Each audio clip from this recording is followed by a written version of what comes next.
నాన్న సర్వీస్లో ఉండి చనిపోవడం వల్ల ఆ ఉద్యోగం నాకు వచ్చింది. అంతేగాని నా టాలెంట్ వల్ల కాదు. ఇప్పుడు నేను సర్వీస్లో చనిపోతే నా ఉద్యోగం నీకొస్తుంది. నాన్న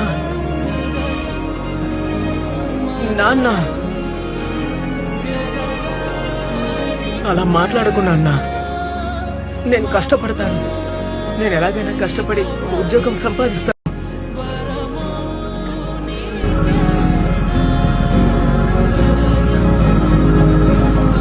ఏడుస్తున్నా.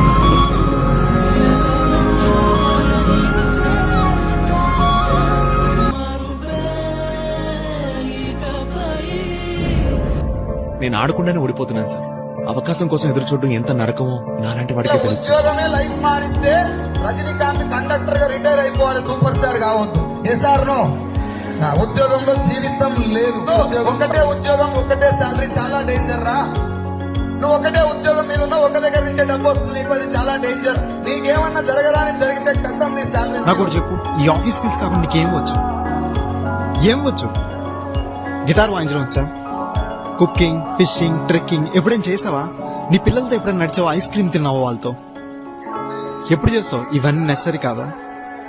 ఇప్పుడు నువ్వు చెప్తావు ఇవన్నీ నేను వీకెండ్ లో చేస్తాను అని. ఎవరు చెప్పండి నీతో లైఫ్ అనేది సండే మాత్రమే బ్రతకడానికని? ఏ కంపెనీ చెప్పింది?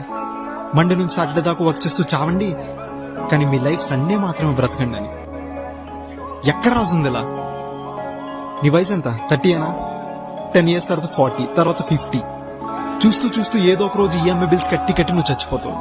ఎవ్వడం నిన్ను మినిమం పట్టించుకోడు. నువ్వు చచ్చే ముందు కూర్చొని ఆలోచిస్తావు జీవితంలో ఏం చేశాను రా అని. కీబోర్డ్ ని కొట్టడం తప్ప ఇంకేం లేదు. నేను నీలా చావను. So I'm gonna go right now and enjoy the other half day of my. ఈ మాటలేనా? చేతల్లో చూపించరా మీరు? చేసి చూపించండి సార్. నువ్వు ఓడిపోయిన వాళ్ళ కూర్చుని పోతే ఆడుకోలేదు మహా. లైఫ్ లో ప్రతి చోట క్విట్ చేస్తే ఎలా బాబు?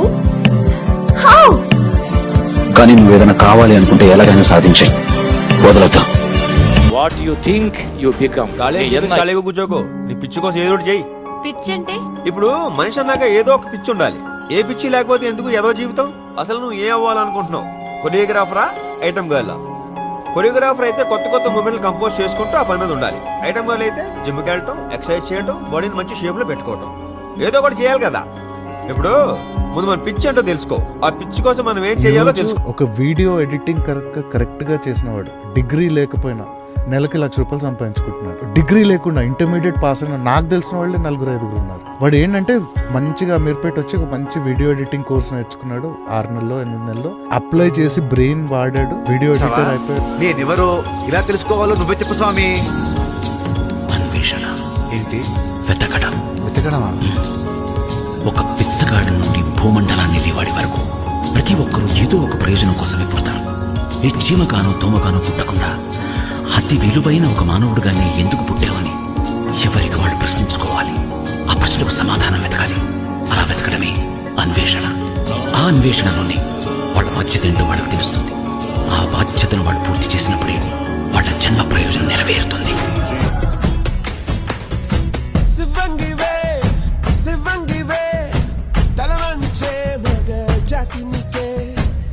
త్యాగమే గుర్తించగా సహో అంటూ మొక్కరున్నదా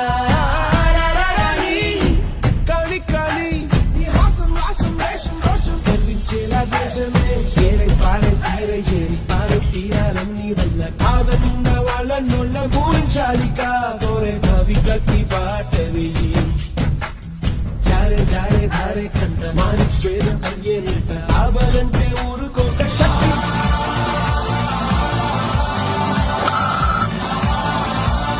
India lift the World Cup after 28 years.